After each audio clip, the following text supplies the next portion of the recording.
I request you all to please put your phones on silent mode before we begin the event. Good evening to one and all gathered here. I am Jennifer from the Office of Alumni and Corporate Relations. It gives me great pleasure to invite you all for the event towards research excellence. IIT Madras has been ranked as the top engineering college in the NIRF rankings for the past 7 consecutive years. During the Diamond Jubilee year of IIT Madras in 2019, the institute was recognized as an institute of eminence. In line with her mission to promote world-class research, IIT Madras had first identified 68 research initiatives across 21 technology clusters that address diverse contemporary fields of relevance. Subsequently, after an extensive and rigorous review process, today we have 15 centers of excellence within the IIT Madras system, as well as 23 research centers and 10 research projects. We are gathered here today to recognize and appreciate the work done by the various research teams who form these centers of excellence. Let us begin this evening with an invocation. I request all of you to please rise for the Tamil Thai Valthu, followed by our national song, Vande Mataram.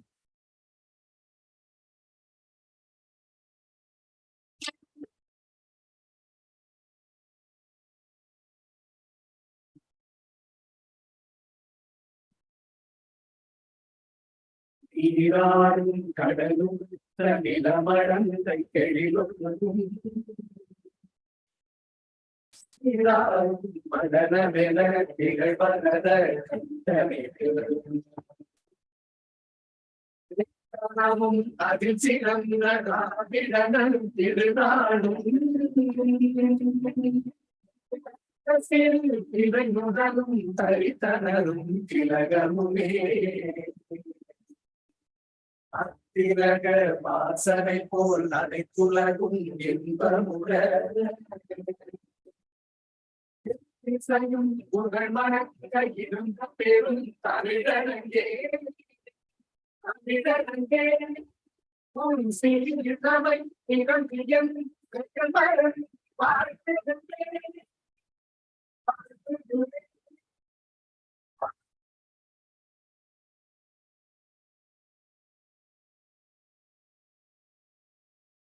Vande Mataram, Vande Mataram, Sujala, Malayajashidana, Lashyamalam, Vande Mataram. Shubhra Jyotsudagidayamini Pulla Kusumita Drumalalashomini Suhasini Sumaluravashini Sukhadam Varadam Vande Mataram Vande Mataram.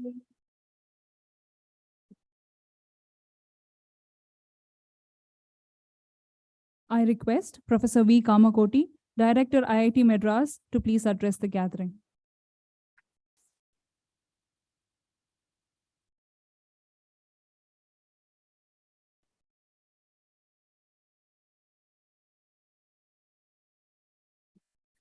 Friends, a very good evening and hearty welcome to IIT Madras campus. Today marks a very important day in the research journey of our institute. We are opening up 15 centers of excellence.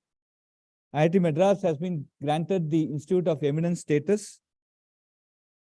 And as a part of this initiative, a substantial amount of the money that has been provided by the government, we have invested and investing in the development of research.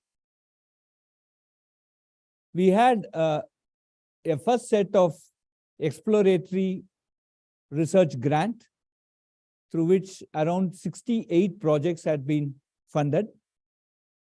And then based on the deliverables of those projects, we then shortlisted 15 of them, for which we are now, today we are going to announce the Center of Excellence status. And these 15 centers are expected to become world-class, bringing in the required eminence to our institute. So as we see, these centers are predominantly interdisciplinary, involving at least faculty members from more than 3 departments in each of these cases, and working on niche technologies. Starting from, for example, we have a Center of Excellence on quantum diamond and emergent materials. As you all know, IIT Madras has been sanctioned a center for lab-grown diamonds. This adds a new dimension, specifically in the area of quantum computing and the quantum mission that has been announced by the Government of India. There are 4 verticals, and one of the verticals in which this center will contribute in a very big way is on the quantum materials side. Like that, we have multiple such centers which are looking at different aspects of electronics, mechanical engineering, aerospace engineering, and touch all the 16 or 17 fields, 17 departments that we have in our institute. The outcome of these centers that we perceive in the next 3 to 4 years, we envisage that multiple ideas which are state of the art, which can lead to extensive commercialization, which can also lead to extensive state of the art product development, state of the art technologies that could arise out of this. We are expecting multiple such things to come out from these 15 centers. We are very confident that several patents will come out of this entire effort.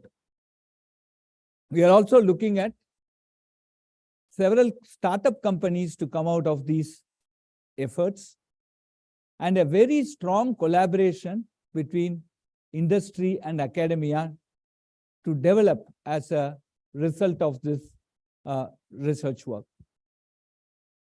Needless to tell that we have started many interdisciplinary MTech programs, and these research that are coming out will also lead to many academic programs, academic courses that will add more practical and at the same time more research value to many of our postgraduate and senior undergraduate courses and programs.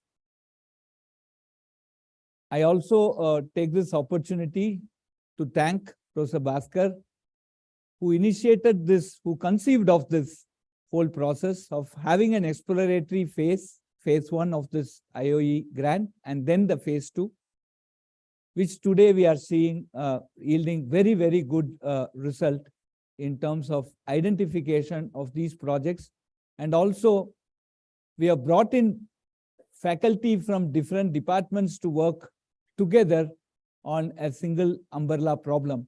And that essentially, the cross-fertilization of ideas are going to be extremely important contributors to the success of this program. I also thank the ministry for recognizing us as an institute of eminence and providing this very, very important grant that has come out at this very critical phase. We also look forward to collaborating with multiple other institutions, both in India and abroad.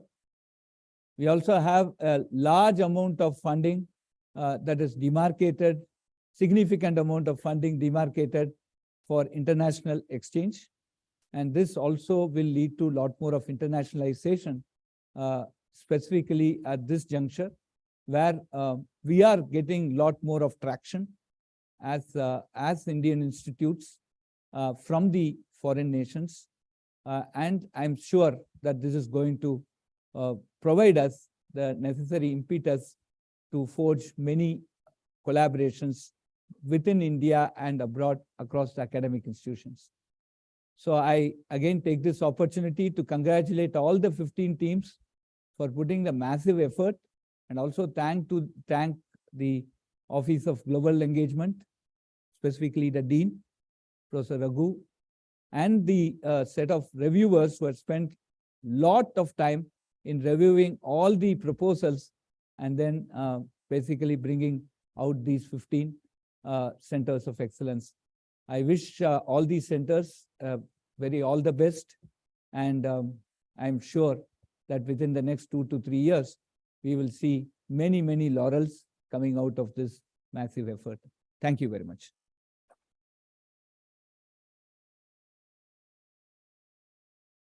Thank you, sir, for welcoming the audience and explaining to us how the grant has been utilized so far and your vision for these centers of excellence. I invite Professor Bhaskar Ramurthy, former director, IIT Madras, who has been instrumental in identifying and nurturing these centers of excellence, to please address the gathering. Good evening to everybody. So I have a presentation.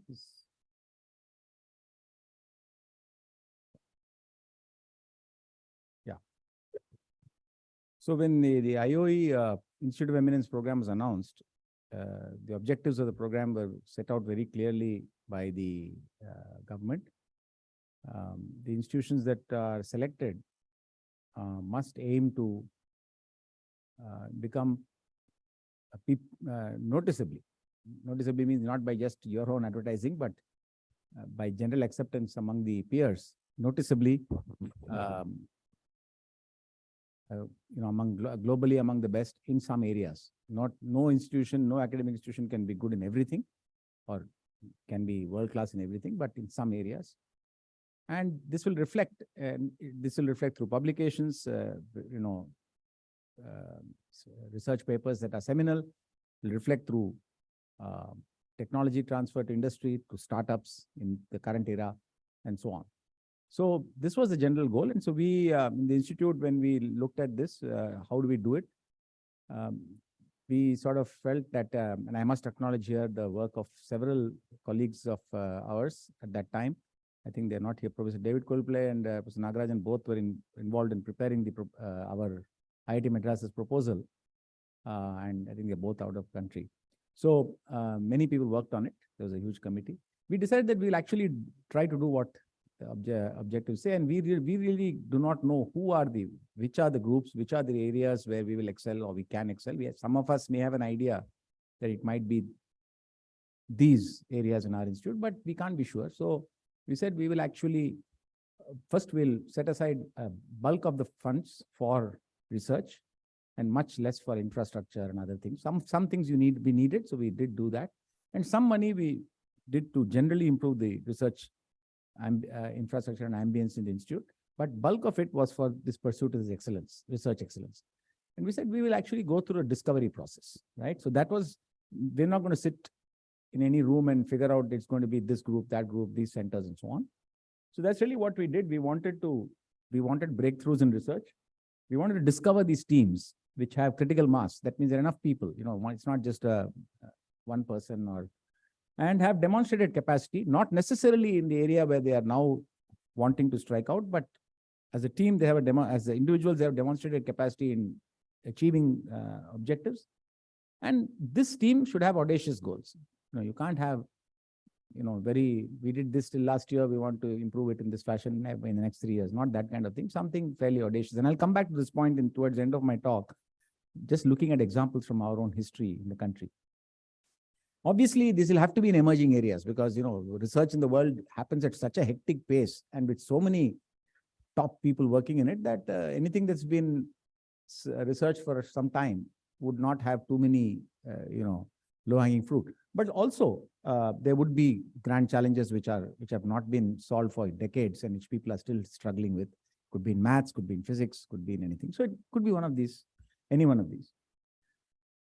Obviously, the best in the world would be working on these things, right?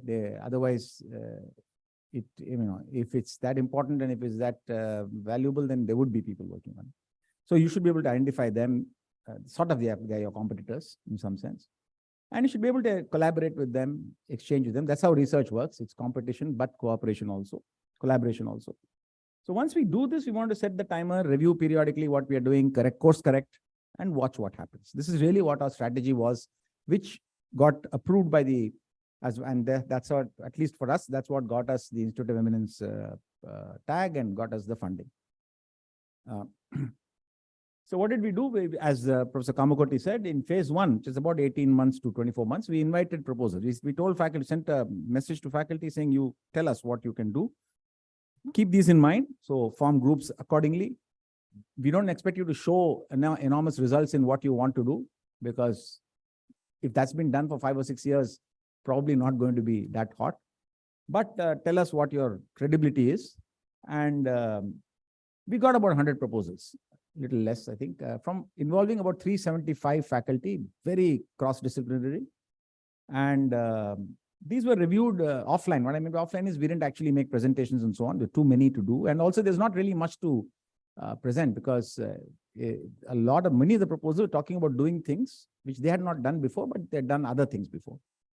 The proposals were evaluated primarily for whether the identification of what they want to do is credible as something important, and whether the credibility of the team for doing that is reasonable or not. It was done by very good people from across the world, including really good Indian researchers. And we wanted to select 40 or so, but actually it turned out that there was some smaller number, which were very clearly very promising. And the rest were all similar. It was not easy to draw the line, and it's not good to arbitrarily, do it like we do in entrance exam, because you have to select a fixed number there. We somehow found additional money and actually selected 65. So let's see what happens. 65 or 66, I forget the exact number.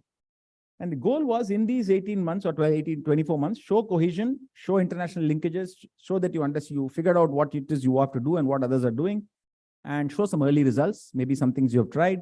Obviously, the scholars who are going to work on it must already be there in your groups. You have to reorient them towards this new area now, or new problems. You can't start from scratch and say, I'll train people and start this work 2 years later. That's not going to happen. And the amount of capital expenditure we had in the first phase was limited, because by the time you got instruments, put them in and do work, you can't produce anything. It was there, but it was things that could be put to work quickly. But it was more on getting off the ground, doing something and showing credibility. At the end of that period, we then again asked these groups, the 65 or so groups, that, okay, you can submit new proposals now with much clearer evidence of what you have done in phase 1, what's the head start you've got. Maybe you've changed direction a little bit after you've dug around and found out what's going on. But tell us very clearly what your goals are, what your objectives are. Tell us how much capital expenditure you need now. It's got to be serious. Many things. It can't be too low, because you will need good facilities. Tell us what, how many scholars, postdocs, etc. you would need to have. What are the collaborations you've already linked? Are you connected to all the main groups that are doing these things? We received about 50 proposals. There were some that themselves, either they merged or they dropped out. These were reviewed by multiple experts, including live presentation and most of the time, some of the experts were really the best in the world. There was, and 15 of these were identified as potential CoEs that have potential to become globally visible, noticeable, accepted by peers as being among the top 5 or top 10 or whatever you want to put a number on that.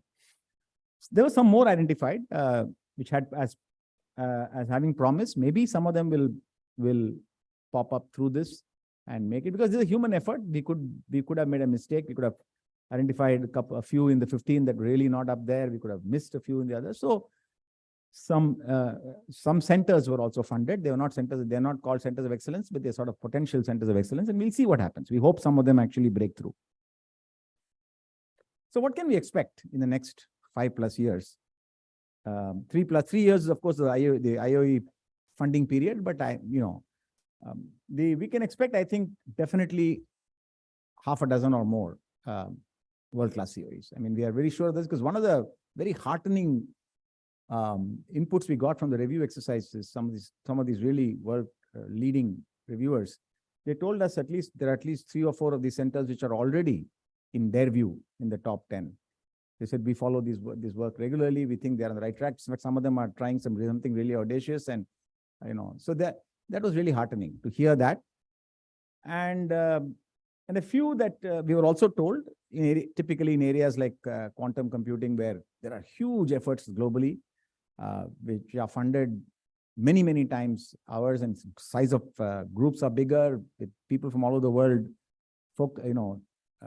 coming to a few geographical locations to become part of these big efforts. I think it's possible that our effort may be subcritical in those areas, but even there, the experts said you can carve out a niche for yourself by focusing on a part of that huge area and really becoming good at that. So I think this will happen. We can expect with some reasonable expectation that yes, we will get this much. Maybe an equal or larger number of really good groups, may not be identified as among the top 5 global centers of excellence in the area, but really good, known fairly widely in the world and so on. We'll also get those because there are a lot of, as I said, apart from the CoEs, we also have supporting some other centers. Now, this is not easy though. It's not just funding, selection, and writing up proposals and some early results. The real hard part comes now, and we need to draw inspiration. And this part of the talk, I wanted to add to this. I was originally planning only to talk about what had happened, but I want to just spend a few minutes. I think we should draw inspiration from our own country's science and technology pioneers, because I'll show you quickly 5 or 6 examples. They pursued very audacious goals, not some also ran research problems. And these goals were being pursued globally by the best people elsewhere. It's not that they were not being pursued at other places. And these researchers in India, especially in the early part of the last century, they had very little resources and definitely not much of a support system. But self-belief was enormous. I think we should really, each one of us should really read about them, think about what they did. Their pictures will also come up. You can see their eyes.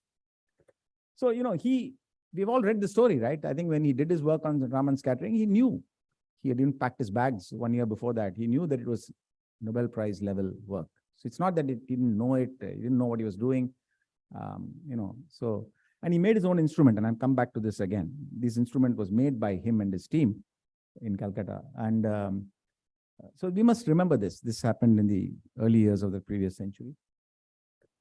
Another person from Calcutta, Acharya Bose, he not only did the first wireless transmission, we all now know it's the first. It was not Marconi who was the first, but of course, he didn't get the credit for it, but it doesn't matter. And but he also built an instrument, which you can go and see there, called the crestograph, which incidentally, Kamakoti, the instrument has 25 nanometer resolution. Okay, and we all sweat when we hear about 28 nanometers in semiconductors. How will we do it? Okay, it's not the same thing. I'm not claiming it, but this instrument, it measures plant growth down to 25 nanometers resolution. And he made these instruments himself. If you go to his house in Calcutta, you will see he apparently hired one of the best machinists. And every day he would review his work at noon. That person was so important for his research, not just the physicists, the machinist. And he made these in his own. Now, we can't do that now. Today's instruments are very complicated, but today you can get the parts from all over the world because you have the e-commerce. But we have to make instruments, and I'll come back to this again. Okay. So, there was, if you go and see the wireless transmission, there was Jugaad also there. He didn't have a polarizer, so he built one by putting metal sheets between the railway timetable. But on the other hand, he also built absolutely cutting-edge instruments. Okay. This gentleman, he didn't take up any also-ran problem. He was looking at the distribution of prime numbers, even when he sent his first paper to the journal. That's the point I'm making. They didn't take any small problem saying, let's start here, let's see what happens. Okay.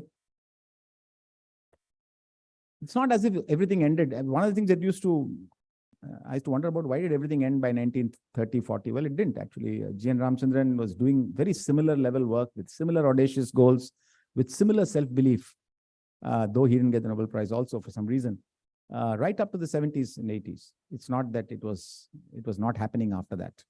Okay, it happened less after that for some reason, but it happened. And it's right across the road. To come to technology, again, this in the 70s and 80s, we built this at RRCat in Indore, we built this, particle accelerators and so on. This is all you can build. It's all built here. Even BRC has stopped that focus on building instruments. Okay. This worries me. I want to raise this. I don't say worries me. Who am I to worry about it? I just want to raise this and all of us think about it. Of course, these were the people who the many people, but the people who actually had the audacity to say, we will do this. Okay. I'm not talking here about the nuclear part of the work. That's also important. This is just building instruments. Okay. Complex instruments, knowing everything that goes into it, not just placing an order for it. Same thing in the space segment, right? So, von Braun actually told this group, don't do it, right? You don't have the industrial or military capacity to do it, which is absolutely correct statement. So that way, whoever the reviewers who told us that in quantum computing, we really can't hope to be among the world's top groups, we should listen to that, but not necessarily swallow that hook, line, and sinker. Okay. This is what von Braun told these people.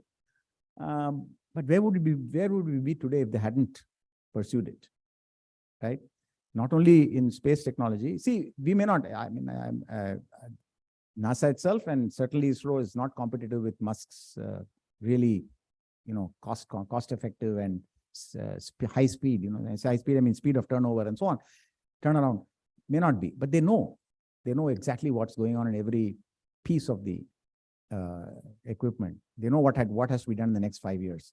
I think that depth of understanding is very important. Okay. And around the same period, 60s, 70s, 80s, 90s, we didn't do it in semiconductors. We may not have built the best fab, we may not be competitive, but we would have known what goes on in the lithography, in the etching machine, what goes on in the physics there, what goes on in the metrology there. Today, even if you set up a fab, it'll all be a black box when you're punching buttons. You won't know what's going on in there. There are only 5 companies in the world that know what's going on in there. It's not a good situation. Okay, but this is the point that we're, and right, on the right side there is, of course, the state-of-the-art semi-cryogenic engine. So, and of course, this was also had national security implications. So it's very important to think about these things. I'm just throwing this up for you all, for all of us to think about it and form our own views. So we need to take a deep breath, think about that. It's been done before. Pursuit of his excellence, making global level world-class centers have been done before.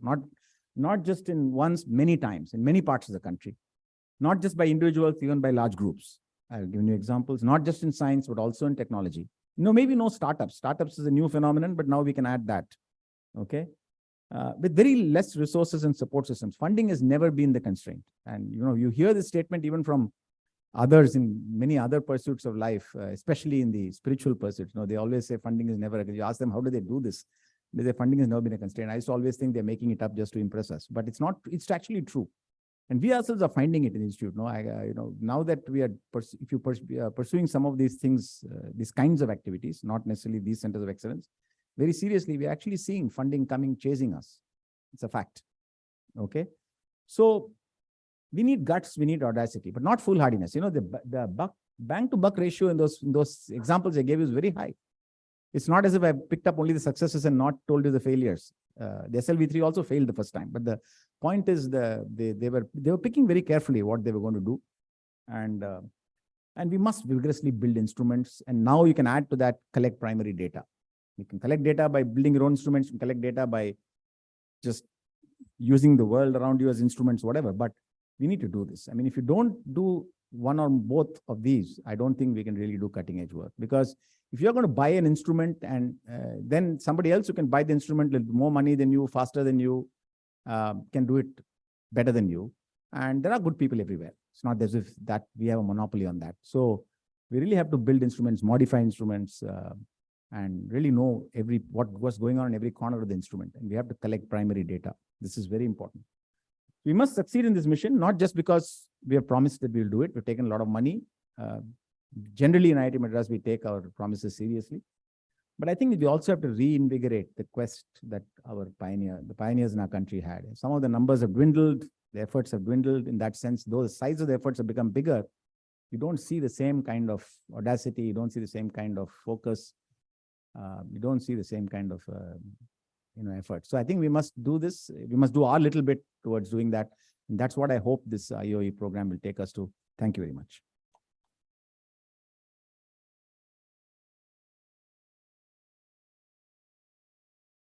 Thank you, sir, for your insightful and thought-provoking message for all of us.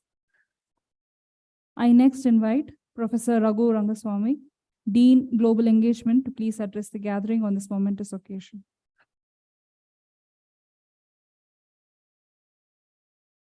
Thank you all for being here. I also have a few slides, very, very short presentation.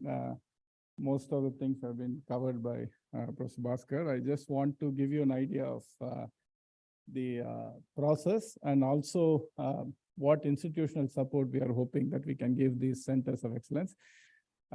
This actually credit to Professor Bhaskar. These were disparate 68 proposals that were funded. He took all the time to put this into clusters, which were these 21 clusters. And the only thing that I want to mention here is you see the spread of research that's being done. Through this exercise, at least personally myself, I've been really privileged to see the best of work being done at IIT Madras and the spread of work that's being done at IIT Madras. So this just shows you that almost every field is covered here. And it's now how we take this forward and how far we can push these boundaries.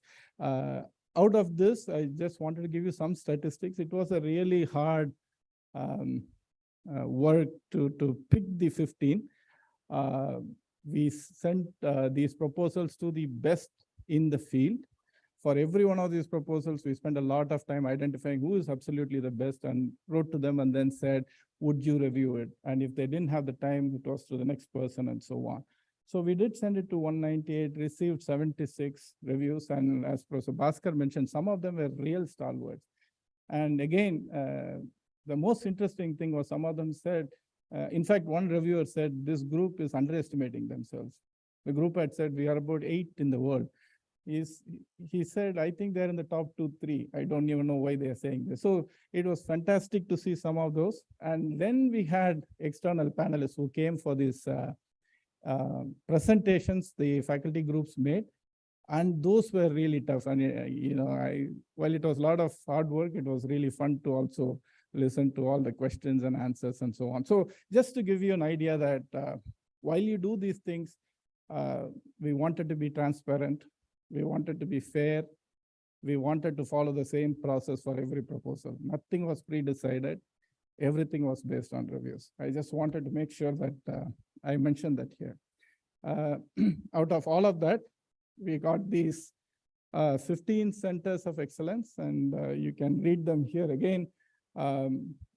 We hope all of these aspire to be among the best in the world, and each of these you'll see a video as we go forward in terms of what they have done, what they plan to do, and so on. I also have a list of other research groups and centers. I'm just going to quickly run through.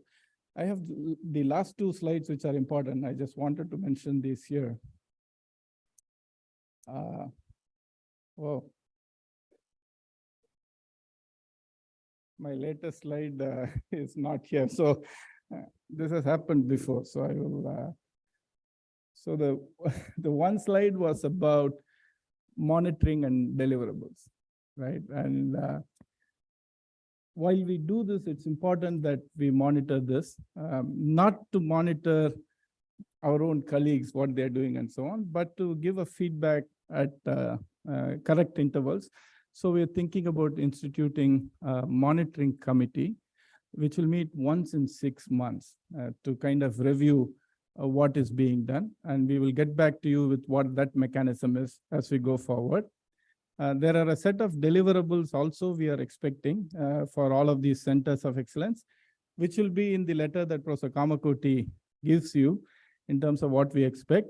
Broadly, we will have a webinar series again, much like how we did during phase 1, where we would expect all of these 15 CoEs to present to the wider audience. And our office will arrange this. and it will be really telecast to the whole world. And we'll try to get as many people as possible to come and listen to each of you and then understand what you're doing and build collaborations and so on. While sometimes I feel many faculty might disagree with me, but sometimes I feel money comes a lot more easily at IIT Madras than other places. And I still hear many people saying, I don't have enough, but I think there's a lot more money here than other places. But as Professor Bhaskar mentioned, I think many times that might not be enough. And I think the correct spirit is to think of this money as seed money and then really look for leveraging this money to get 10 times the amount of money to do the best work that is possible. We have an office of alumni and corporate relations. There is a really good possibility of getting CSR money, industry funding, and so on. So we hope and we expect the centers of excellence to actually work with the ACR office and then really raise money so that we can up our game in all of this. That's the second deliverable. Of course, the other deliverables are really related to the papers, patents, and so on. And the way we have thought about this is each group might be oriented slightly differently. Some groups might be really focused on fundamental research. Some groups might be focused on industry-facing work and so on. So as we go forward, we would request, and we'll come back with how we will do this, each group to generate a rubric that they want to be evaluated on. So you could say, I want to be evaluated on the number of patents that come out, or number of high impact journal papers that come out, or number of startups that comes out, and so on. And this monitoring committee will review based on the rubric that you have generated for yourself. So that's something that we will institute going forward. Okay. In terms of support from the institute, of course, the ACR office and our office is very happy to help with raising additional funding. We have also some very exciting programs. I'll just mention 3 of them, and I think collectively we should leverage those. We have a program called Young International Faculty. So we have a target of getting about 50 international faculty from around the world to spend time at IIT Madras. We could leverage that and get these faculty in the areas of IoE centers of excellence. So we will have to come up with ways to identify, and that's the best possible way to get the best of folks to come here. So that is one thing that our office will help with. And we would really request you to come and talk to us about how we can enable this so that we hit this number 50 of the best people, not just a number, leveraging the centers of excellence that we have. The second thing is we also have this program called International Immersion Experience, which is where we send our graduate students abroad. Last year, we sent 50 of our graduate students to all over the world, and we want to increase that number. And we could again do that, leveraging the IoE CoEs, and then say students working in these centers could find a way to go abroad for 3 to 6 months to enable them to see what is out there. And really sometimes seeing that you are as good as anyone outside is just as important as learning from others. So that's the second thing that we would really like to see. The third aspect is we have lots of universities which are talking to us about doing kind of research collaboration centers where you have a certain number of PhD students who work in those centers. So we could again leverage IoE to make relationships with the best universities so that in each one of these, there are about 15 to 20 PhD students who are pursuing research in those areas. So these are some of the initial ideas. And the only thing that I want to say is I think collectively, we have to make this work. And any ideas you have, any suggestions you have to make this better, to let the institute know how you can be supported, please feel free to talk to us and we'll be happy to help. So I'll stop here. Those were the last 2 slides, but thank you very much for listening.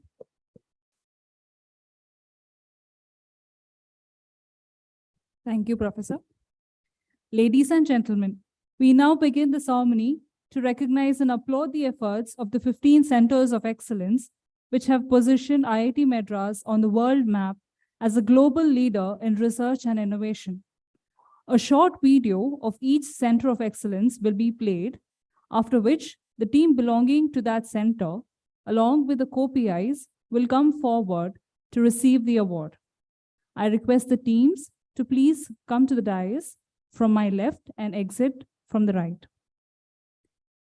Here is the video on the Center of Excellence in Technologies for Low Carbon and Lean Construction.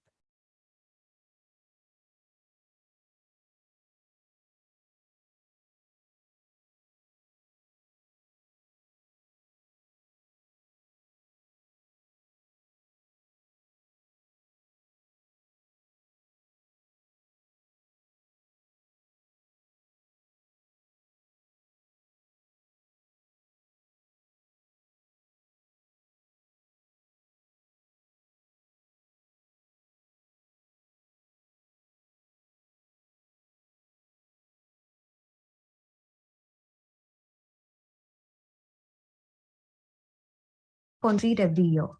Manufacturing of cement is a highly polluting process. The construction industry contributes nearly 20 to 30% of global CO2 emissions. Needless to say, it needs our immediate attention. Carbon footprint of a building can be impacted on 4 aspects: building design, construction material, construction process, and operations. While there's a lot of focus around the world on the first and fourth aspect, second and third are the ones that we are trying to address in this CoE. We consume 25 billion tons of concrete every year. Manufacturing of cement is a highly polluting process. We are working on reducing its carbon footprint by using the biomass-generated ash in its manufacturing. Another way is to extract the aggregate by recycling the concrete generated from demolition. This avoids further extraction from natural sources which are already depleted. Construction processes use a lot of equipment and machinery and thus have a high carbon footprint. We are working on AI-enabled process re-engineering to bring it down. Another way that we are trying to achieve this is by using technologies like digitalization, robotics, and 3D printing. While these works have been in progress for more than a decade, this CoE aims at amalgamating these individual pieces into a holistic approach and creating an ecosystem around it.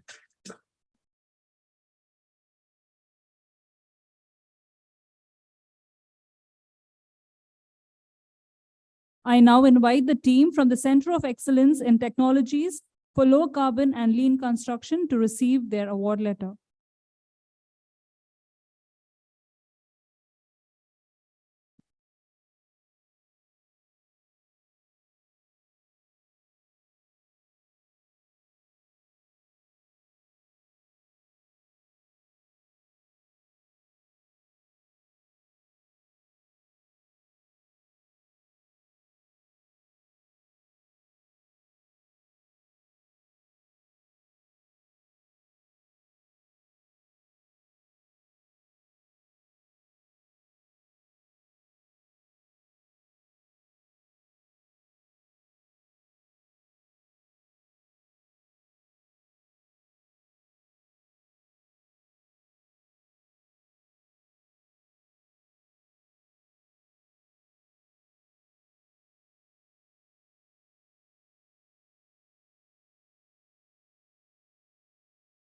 Let us next watch a video on the Center of Excellence for studying critical transitions in complex systems.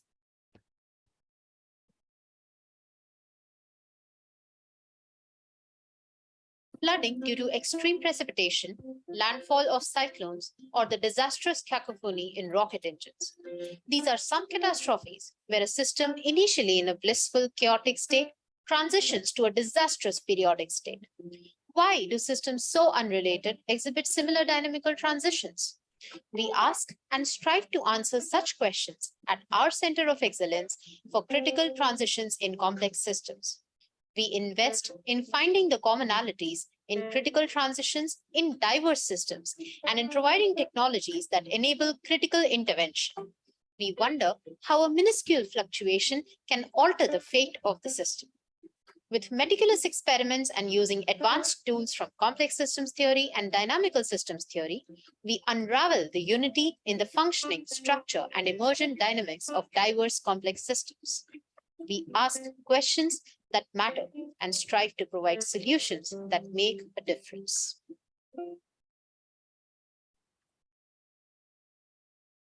I now invite the team from the Center of Excellence for Studying Critical Transitions in Complex Systems to receive their award letter.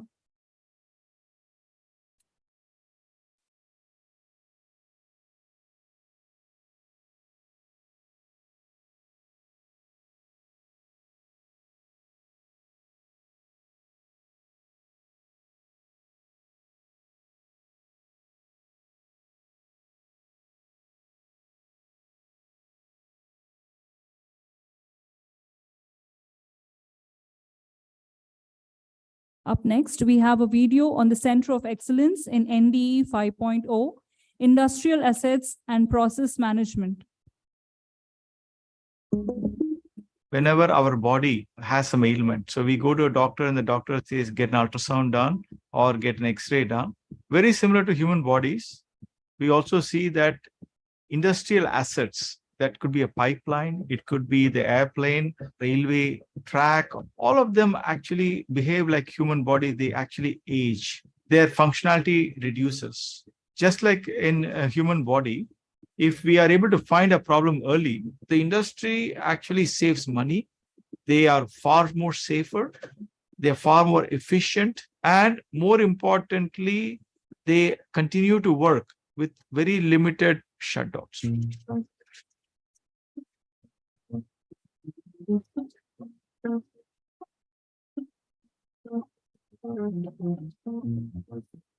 I would say that we rank in the top 5 in the world today.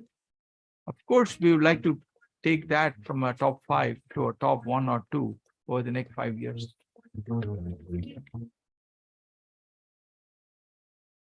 I invite the team from the Center of Excellence in NDE 5.0, Industrial Assets and Process Management to receive their award letter.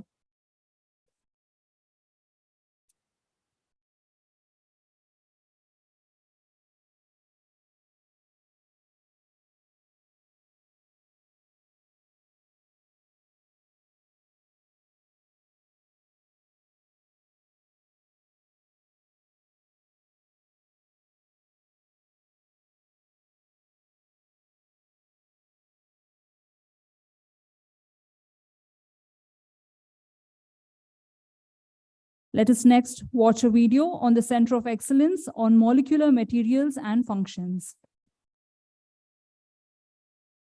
The Center of Excellence on Molecular Materials and Functions is a collective effort of 25 scientists from different parts of the world, including 8 from IIT Madras.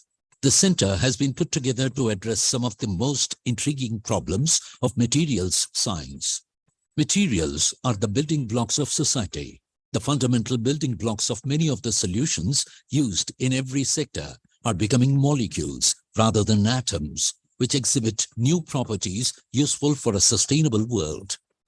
The center will initially work on 2 important families of molecular materials: atomically precise metallic clusters and gas hydrate cages. Our studies will help create clusters of hundreds of kilodaltons and eventually megadaltons of mass.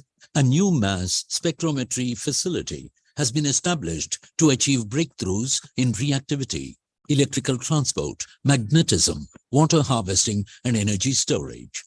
In gas hydrates, we will use hydrate cages as new molecular containers in which cryogenic chemistry can occur, having relevance to molecular evolution in space, as well as gas storage and CO2 sequestration. To maximize technological relevance, industrial linkages will be strengthened for local and national development.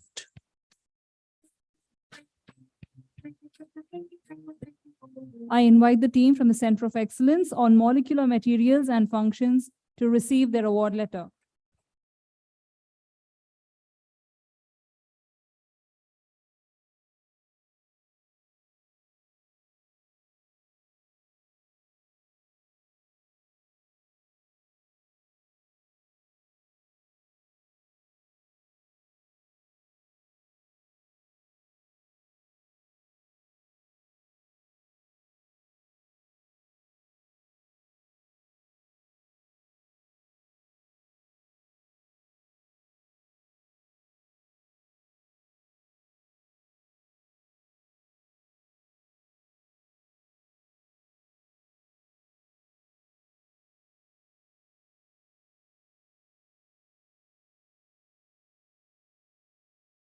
Here is the video on the Center of Excellence for Healthcare and Assistive Technologies.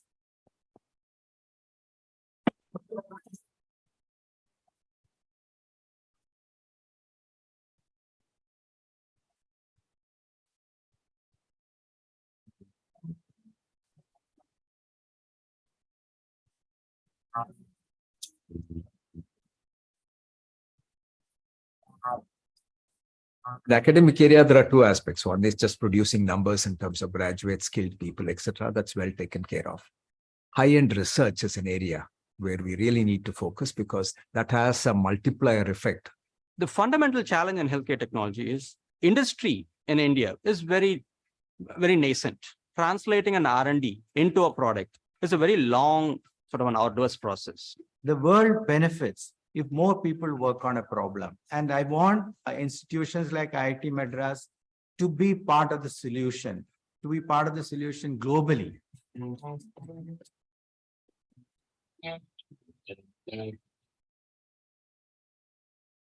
I invite the team from the Center of Excellence for Healthcare and Assistive Technologies to receive their award letter.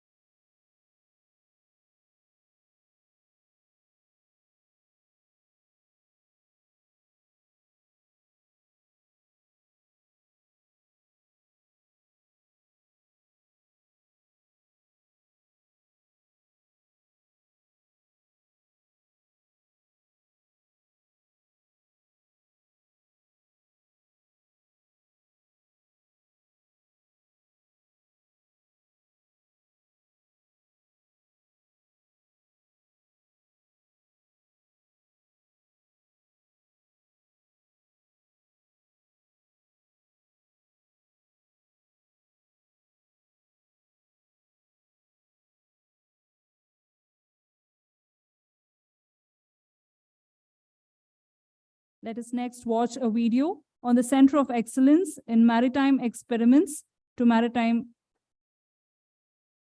Experience. India has a long coastline of about 8,000 kilometers, but we have much more to achieve in terms of maritime research globally. Our vision for this CoE is for it to develop into a hub, a pivotal point for everything related to ocean engineering in the region as well as globally. Maritime experiments to maritime experience starts from research by running the simulations, followed by conducting large-scale experiments, and then translating this research into real-world industrial application. The research that we do in the CoE is broadly around three themes: marine autonomy, experiments at large scale, and maritime digitalization. Our state-of-the-art research combined with one of the world's largest testing facilities that we are developing will help us achieve our vision of becoming a global maritime hub.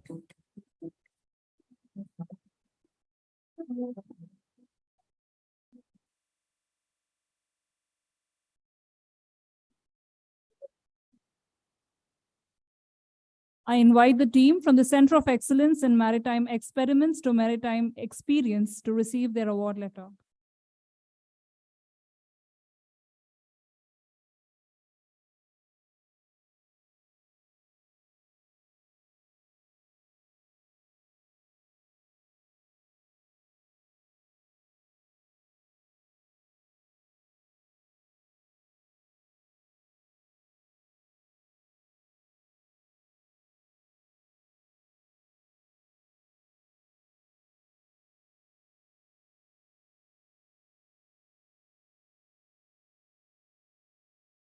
Here is a video on the Center for Quantum Information, Communication and Computing.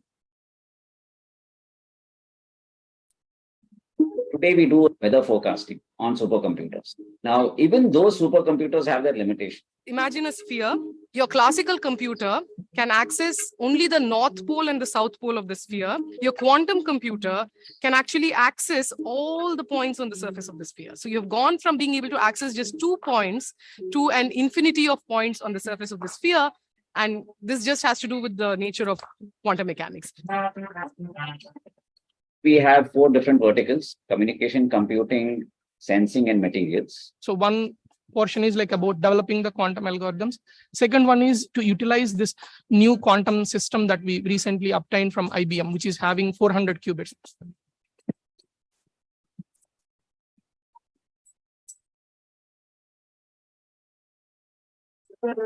We look at the center more as a nodal seed center where we have incubators, we have industry partners, we have academic partners. Whether I'm talking about the Chennai port or I'm talking about protein folding, problems where the data sets are extremely large and the feature sets are also large is something that quantum computing promises to us. I invite the team from the Center of Excellence for Quantum Information, Communication and Computing to receive their award letter.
Let us watch a video on the Center of Excellence in Sports Science and Analytics.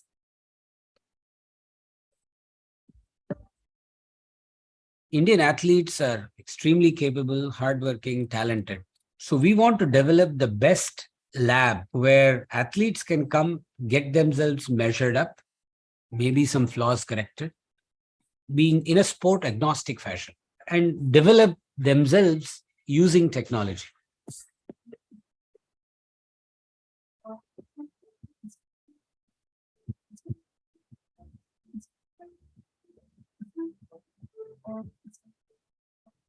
We want to be wherever Indian sport needs us. So in the last 2 to 3 years, we've built partnerships with practically every big sporting organization in India. Our way forward is to now leverage that trust to really build products and systems that can help athletes. And we're fully committed to that for the next year or two.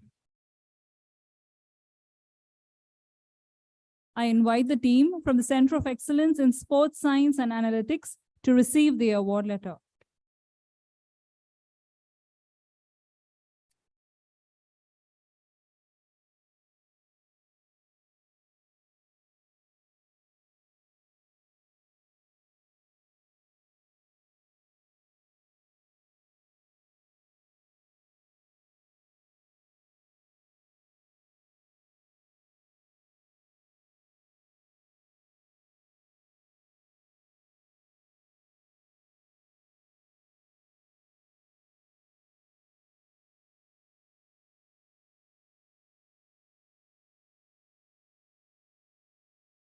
Let us watch a video on the Center of Excellence in Soft and Biological Matter.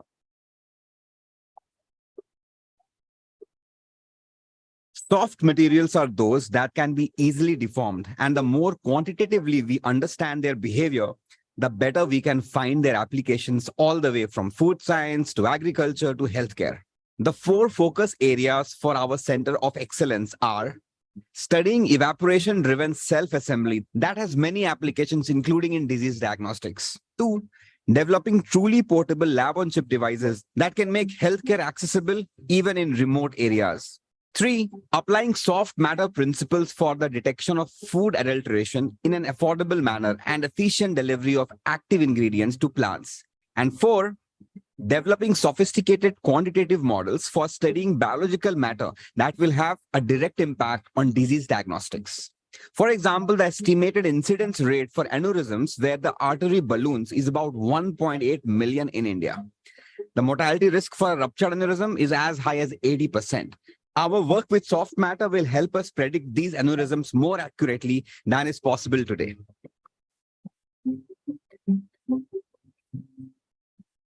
I invite the team from the Center of Excellence in Soft and Biological Matter to receive their award letter.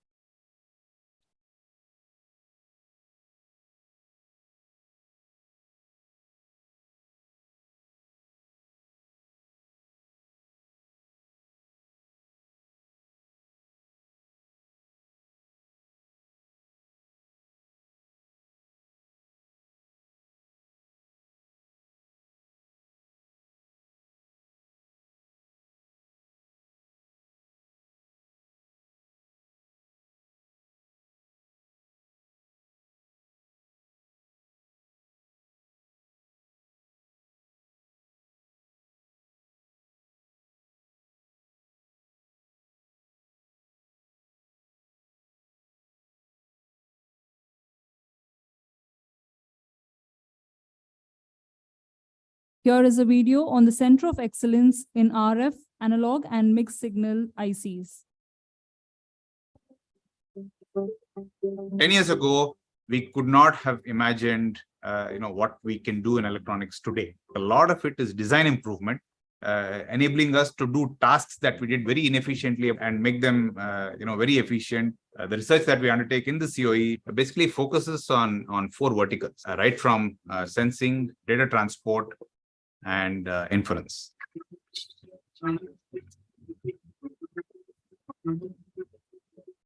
The sensing space, we concentrate on 2 families of analog to digital conversion. Another vertical that we're looking at is transporting bits from location A to location B at very, very high rates in a very power efficient manner. And we're looking at in-memory computing, which is a very analog digital mixed computation technique to enable AI inference in a very power and area efficient manner.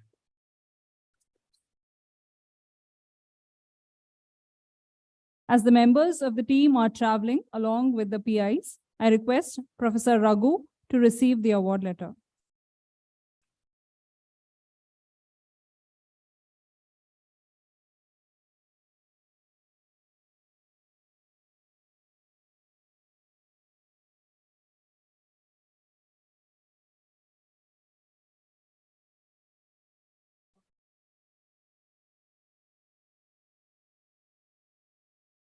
Let us watch a video on the Center of Excellence in Atomistic Modeling and Materials Design.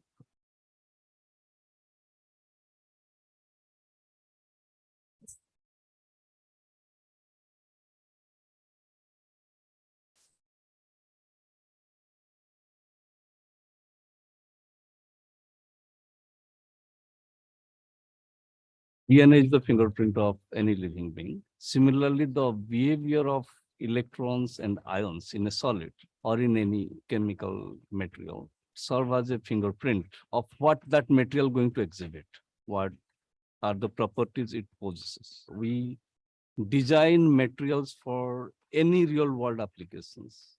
When it comes to emergent quantum materials, energy materials, sustainable materials, and materials in extreme environment.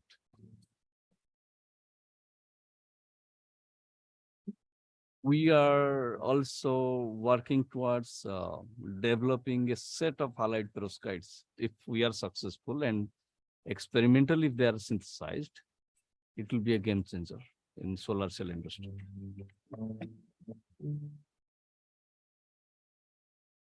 I invite the team from the Center of Excellence in Atomistic Modeling and Materials Design to receive their award letter.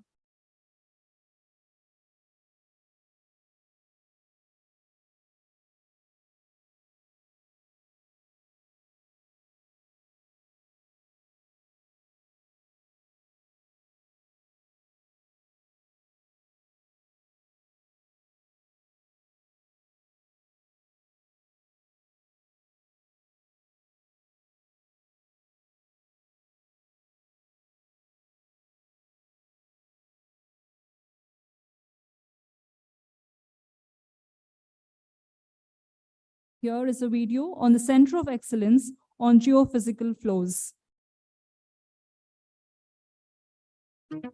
When it comes to predicting weather patterns, monsoon, and extreme events like cyclones, tsunamis, floods, although we have made some progress over the decades, there is a lot that is not yet known. To make further progress in these areas, we need to study natural flows that occur in the ocean, atmosphere, and rivers.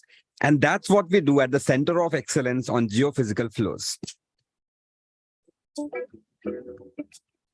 To complement classical physical oceanography, we conduct lab-scale fundamental studies and field measurements using in-house developed unmanned aerial systems for sea surface imaging and meteorology. In an era of climate crisis where changing weather patterns and natural disasters are impacting millions of people in terms of their livelihood, our work is uniquely positioned through an interdisciplinary approach to make a positive national and global impact.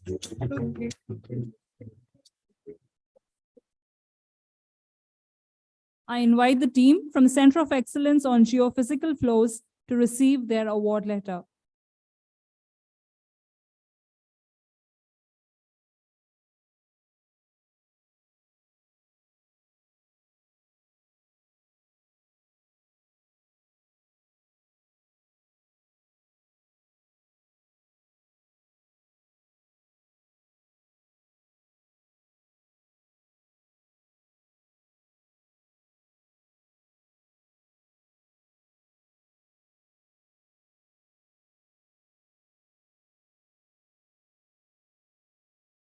Let us now watch a video on the Center of Excellence in Cancer Genomics and Molecular Therapeutics.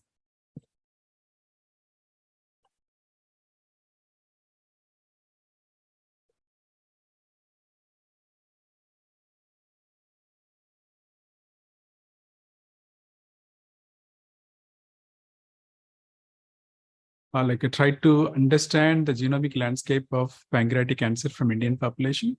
We collect the tissue samples from the patient diagnosed with pancreatic cancer, and using the tissue samples, we perform whole genomic sequences. These sequence information is critical to understand the genetic or genomic landscape of pancreatic cancer in Indian population. We are also planning to develop a preclinical models for pancreatic cancer. These preclinical models will help us to understand the disease pathogenesis, for example, tumor evolution, as well as a platform to screen the drugs at the personalized level. So next 6 months, we want to complete the genomic sequencing. At the same time, we want to standardize this organoid model. I invite the team from the Center of Excellence in Cancer Genomics and Molecular Therapeutics to receive their award letter.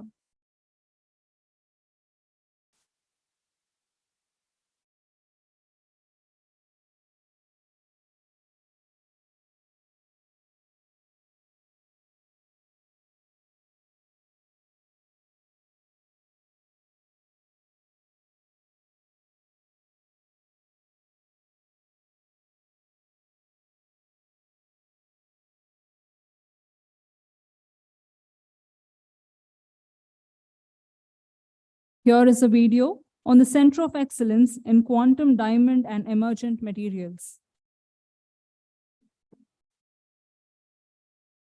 Materials are the things that are used to name ages, right? We have Stone Age, Bronze Age, Iron Age.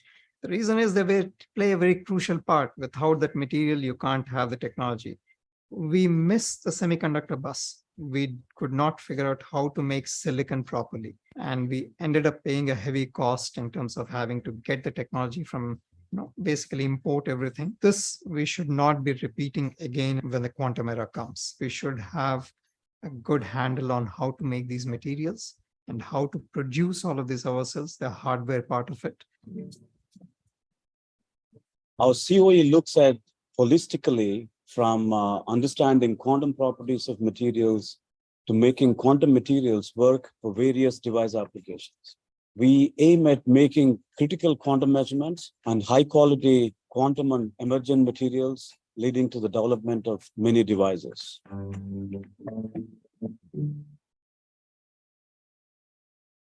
I invite the team from the Center of Excellence in Quantum Diamond and Emergent Materials to receive their award letter.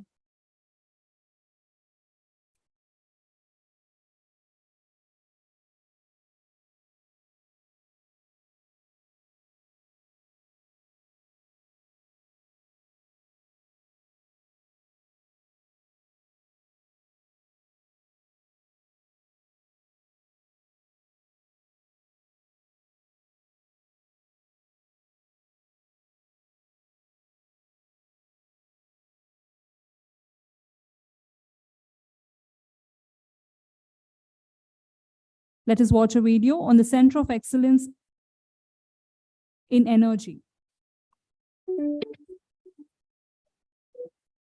Energy by itself is multi-vector. It's not one topic. It's a very loose term. You have so many things that are happening and individual people are pushing it. The Energy Consortium at IIT Madras is basically consisting of 7 Center of Excellence within IIT Madras. And then there are also 7 industry partners. We are looking to create a fairly visible infrastructure called the Energy Center in our Discovery Campus. That will be a core center of excellence, which not only serves the internal community, but also serves the external community. Idea and the focus of this particular energy consortium is to work towards 2070 net zero carbon dioxide India. So by 2035, we would be able to reach a 30% reduction in CO2 emission. By 2050, we'll be able to achieve 50% reduction in CO2 emission. And the ultimate goal is to by 2070, we should be able to gain net neutrality, that no extra CO2 is being generated. Whatever CO2 is being generated, either is being consumed or being sequestered. I invite the team from the Center of Excellence in Energy to receive their award letter.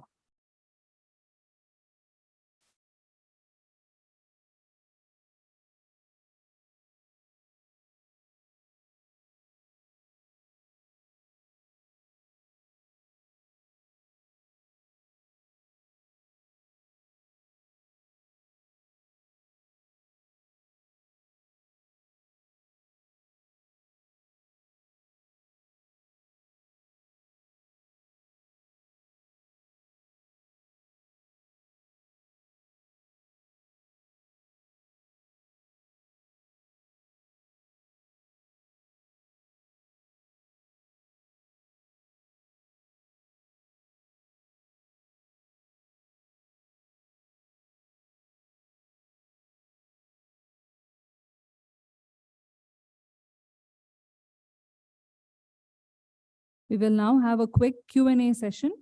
The questions will be answered by Professor Kamakoti, Professor Bhaskar, and Professor Raghu.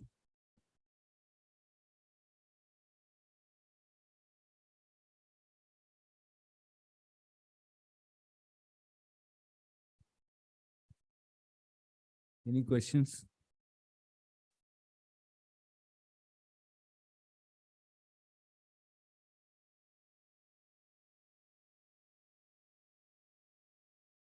Thank you.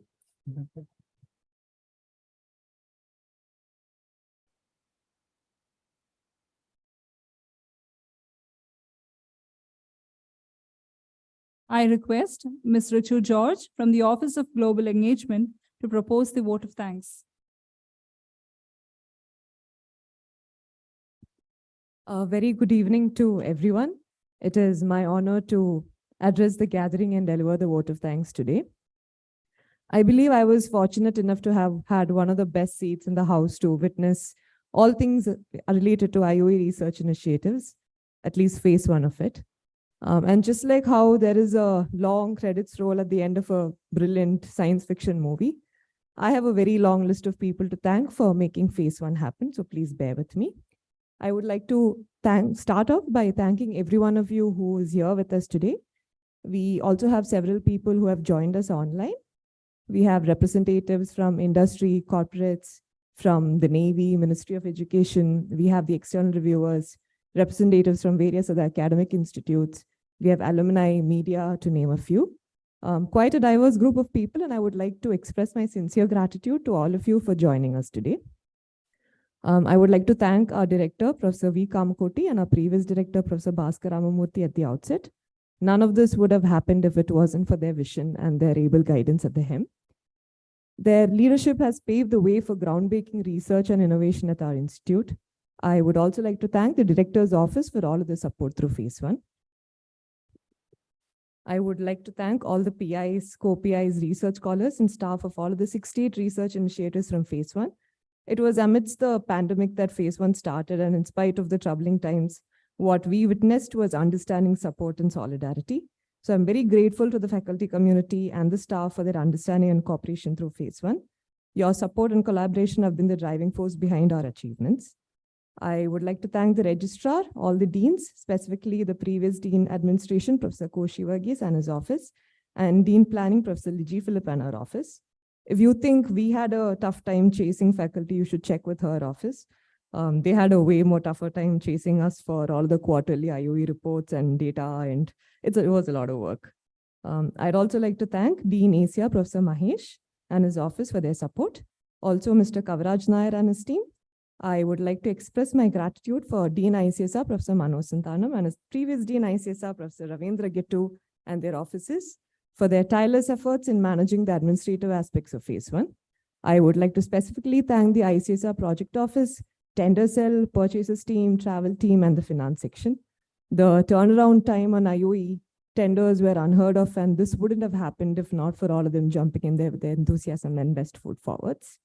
I'd also like to thank Dean Faculty, Professor Murli and his office, and all the staff at the various guest houses who has facilitated so many of our international faculty and students visits through IoE. And as a part of the IoE Phase 1 review process, we had the opportunity to solicit reviews from across the world and some of the most accomplished academicians across the world. So I would like to thank all of them for their timely support. Finally, to the Office of Global Engagement, I would like to thank our Dean, Professor Raghu, and our advisors. There hasn't been a day when we haven't bothered Professor Raghu about something related to IoE. Everything ranging from faculty mobility, students travel, international faculty budgets, additional funding, conferences, reviews. You get the gist. It was a very long list. And he's always had a smile on his face through it all. I'd also like to specifically thank the GE Conferences Secretariat team who handled everything related to the event very seamlessly today. Finally, the IoE team for making it all work every single day. I would like to express my thanks to the media cell, NPTEL, and all the people who made this event possible.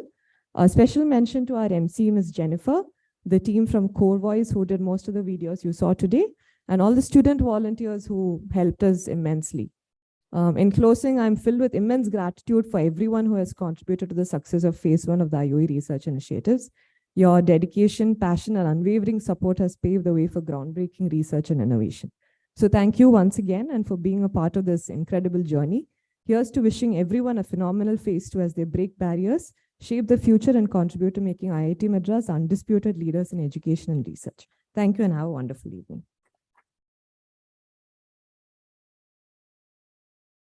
Thank you, Richu. May I request you all to please rise for the national anthem.